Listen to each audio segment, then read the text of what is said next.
One of the most famous stories in the Bible is when David faced off against Goliath and killed him with only a sling. The event is recorded in 1 Samuel 17, but if we read further, we encounter a problem. 2 Samuel 21:19 says someone named Elhanan killed Goliath the Gittite. A Gittite is someone who is from Gath, and the simplest reading is this would be a reference to the same Goliath that David killed in 1 Samuel. But Goliath could not have been killed twice. So many scholars have argued that Elhanan is really the one who killed Goliath. The great deed was later attributed to David, and a legendary tale was crafted. But 2 Samuel 21 preserves an early tradition of who really killed the giant. This would make the story of David and Goliath a myth. On the surface, this sounds plausible, but there is more to this story when we dive deeper. The text of 2 Samuel 21 reveals important issues that will ultimately lead to the conclusion that David is the original killer of Goliath and not Elhanan.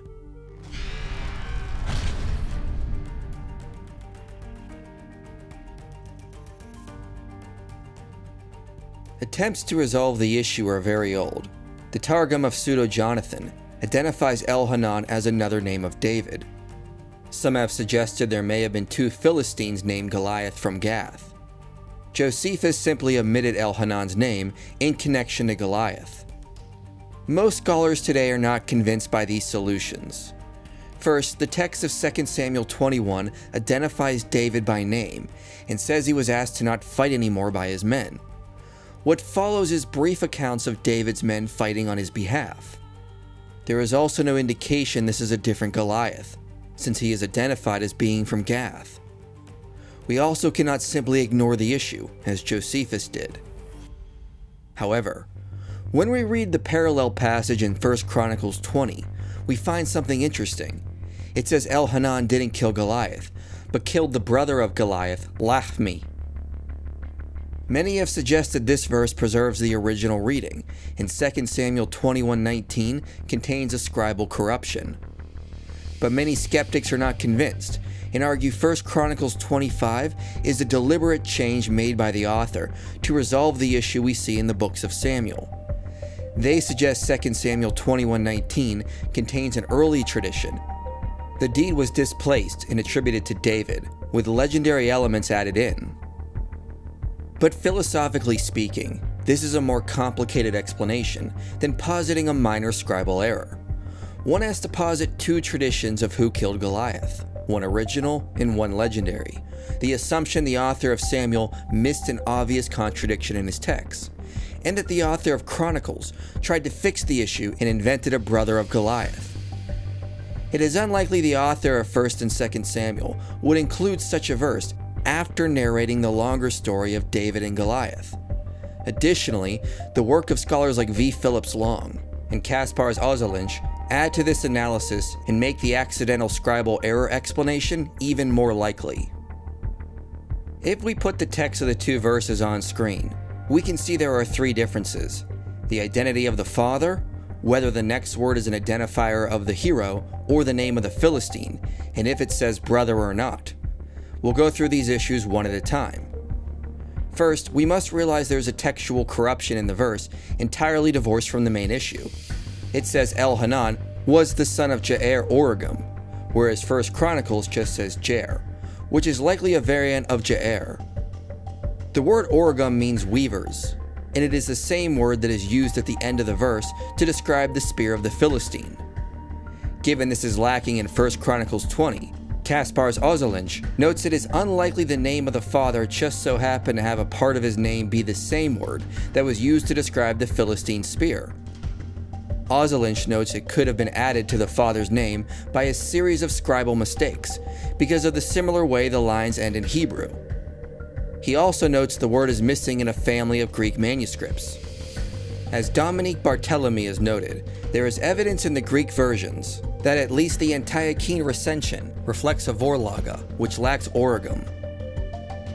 So we already have good reason to believe there is textual corruption in 2 Samuel 21:19. Next, notice in the verse we see the Hebrew word et. This is a word that has no equivalent in English. It is used to mark the direct object of a sentence in biblical Hebrew. Visually, the word looks very similar to the Hebrew word for brother of, and they occur in the same part of the sentence in both verses. Visually similar words are most naturally explained as accidental scribal errors.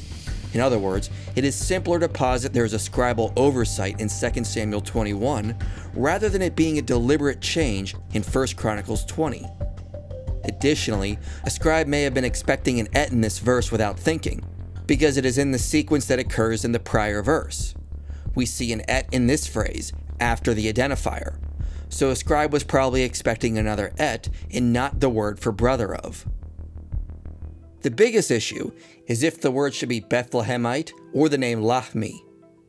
Like with the prior issue we discussed, the words look similar in Hebrew, and they also sound similar as well. V. Phillips Long points out that the only other Elhanan mentioned in the book of Samuel is identified as a Bethlehemite.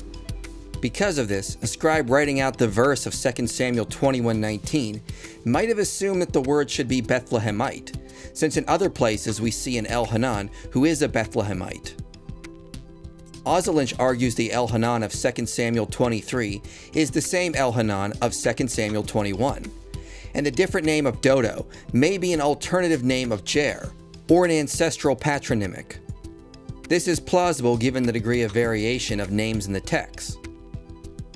But either way, there was a precedent set that the name Elhanan was associated with the identifier Bethlehemite.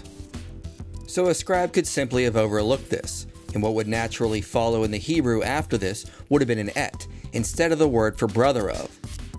So because of all this, it is a parsimonious explanation that 2 Samuel 21:19 is the result of scribal corruption. 1 Chronicles 25 likely preserves an original reading. As V. Phillips Long says, Bethlehemite in Hebrew differs in sight and sound only slightly from Lahmi, preceded by the Hebrew sign of the direct object, so that the Samuel reading could have arisen when a scribe, perhaps under the influence of Elhanan son of Dodo from Bethlehem, in 2 Samuel 23:24, the only other Elhanan mentioned in the Old Testament, mistook the rarer Lahmi for the more common Bethlehemite. With the loss of Lahmi as the direct object of the sentence, the phrase brother of Goliath could have been corrupted to make Goliath the direct object. A comparison of the two texts in Hebrew shows how slight the differences are. Some have argued this cannot be the case, because the name Lahmi is a ludicrous name that would mean my bread. Also, the Semitic name is not attested anywhere else. So 1 Chronicles 25 more likely contains the corrupt reading, and the original reading is Bethlehemite. First, merely rejecting the name because of what it would mean is not convincing, since one is not accounting for randomness, which often does occur in how names have formed throughout various cultures. Many popular names today have odd meanings left over from usage in languages. Second, this is a false dichotomy. Ozelinch has offered a third option. The original reading may have been Elhanan son of Jair, the Bethlehemite, struck down the brother of Goliath the Gittite.